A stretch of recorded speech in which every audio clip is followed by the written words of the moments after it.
Bienvenidos un día más con su noticiero favorito. Buenos días, Querétaro. ¿Qué tal, Camila? ¿Cómo te encuentras el día de hoy? Muy bien, gracias. ¿Tú? Muy bien, también. Fíjate que el día de hoy tenemos un caso muy peculiar.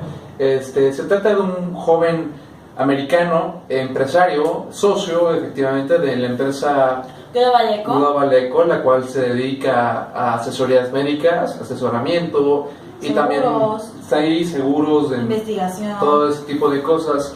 Nos comentaba que tenía un problema muy común en Estados Unidos, que es la demanda absurda, ¿sabes? Me refiero en el sentido de absurda. ¿Qué te parece si primero vamos a ver la entrevista con nuestra compañera Samantha y platicamos un poco más de eso? Me parece todo. Samantha, por favor. What is the name of your company?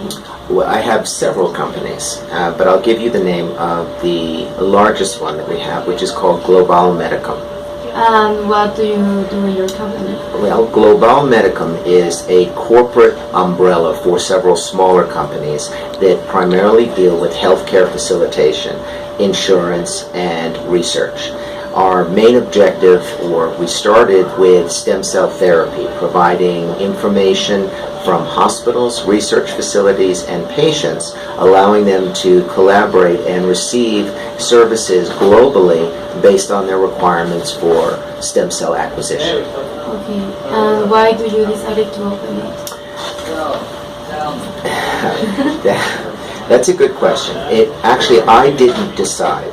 We started a small business about 10 years before, and that business was in healthcare billing and insurance. So we started working with an assortment of clients in handling their back office services for billing and invoicing. As we became more acclimated with the hospitals, they started asking us to do more work. That work led us around the world to establish additional relationships with research facilities and physicians. Once we started collaborating more, they asked us to do more work. Once we set up a global network, we discovered that the information that we were gathering in, let's say, Beijing, was very interesting to people in Melbourne, Australia. So we started acting as a conduit between the two. When they started asking us if they could send patients from one hospital to the next, we stepped in and offered our services to help them coordinate that. That's how the business developed. So you started your company 10 years ago, or how many years has it? The original company was started 20 years ago. Was the first company, and the Global Medicum, or the company that we're talking about, was started about 10 years ago. Okay. Can you tell us two legal positive situations that you experience in your company? I'm sorry, two? Legal experiences in your company. We deal, the invoicing and billing aspect of our business was quite complex in that it crossed multiple state boundaries and required an inordinate amount of work in recovering accounts that had become delinquent. We had found that based upon the acquisition of internal legal representation, we were able to greatly increase our clients' needs by being able to have in-house counsel and provide legal services for our clients within our organization. So we utilize the legal system within the United States in order to facilitate our clients' needs. So we became very apt at understanding how the legal system operated and the advantages of using the legal system in order to facilitate our clients' services. That's the first example. You needed two examples? I need. The second, these are two positive experiences? Okay. The second positive experience within the legal community was that once we started expanding globally, our first acquisition was in India. So now we had an office in India and we had an office in the United States.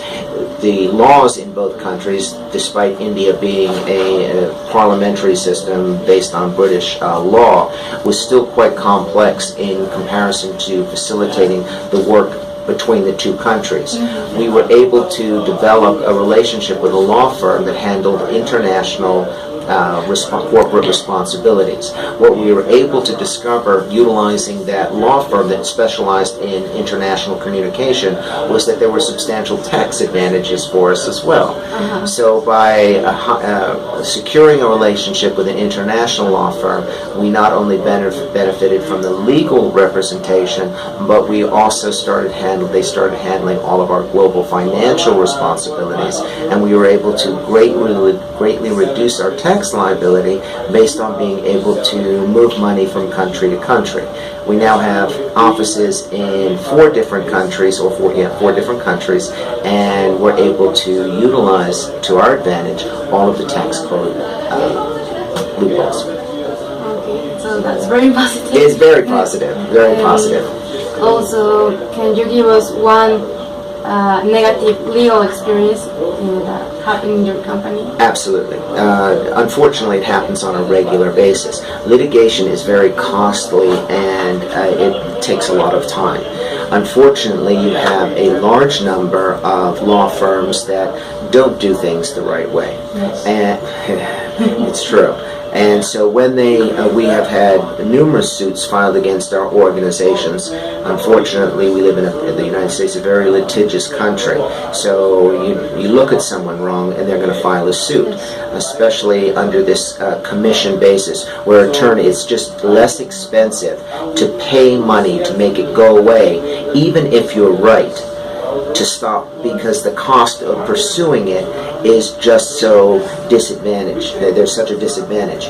We have been right so many times and have to settle accounts $20,000, $50,000, because in order for us to prove that we're right, it would cost us $200,000 in the legal system, and we have no recourse to get it back. So do you spend $50,000 just to make it go away, or do you prove that you're right and spend $200,000? So you can see how that's quite frustrating. And I made the mistake when we first started, was we fought.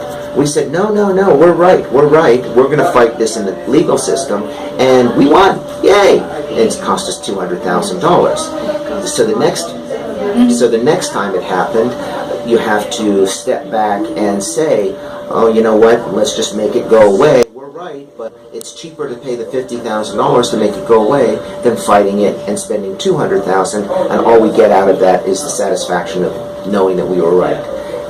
That's a negative experience, and unfortunately it's part of the cost of doing business now in the United States. So it takes a very objective position because being sued is very emotional.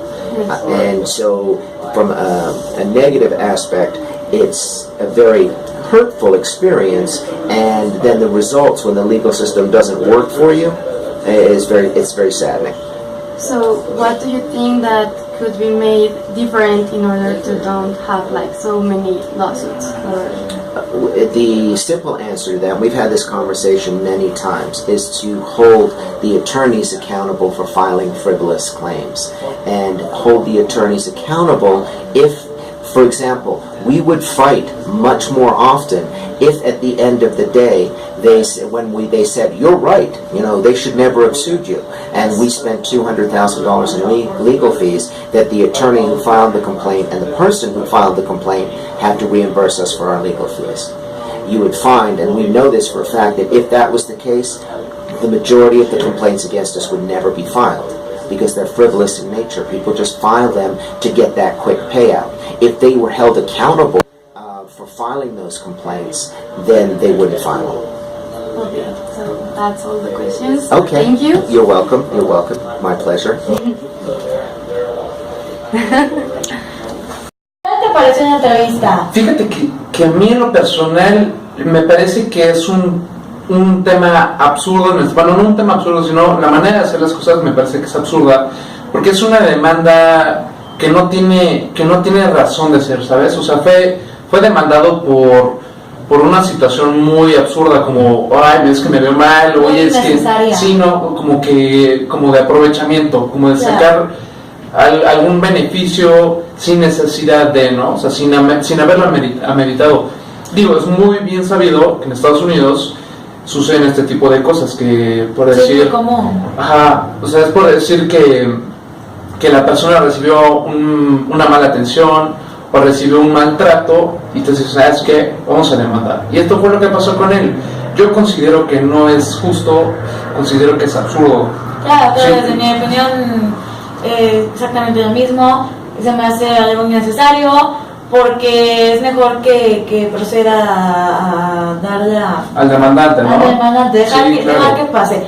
Porque si no, esto se va a hacer más grande y va a generar un gasto mayor. Innecesario, sobre todo, Innecesario, ¿no? claro. Sí, entonces yo también coincido contigo, creo que es más fácil, es más sencillo darle la razón al demandante para terminar esta situación y poder seguir adelante. Claro. Yo entiendo que a lo mejor es un problema que se toma mucho en consideración, pero en estos casos creo que es más saludable terminarlo de esta manera, ¿no crees, Camila?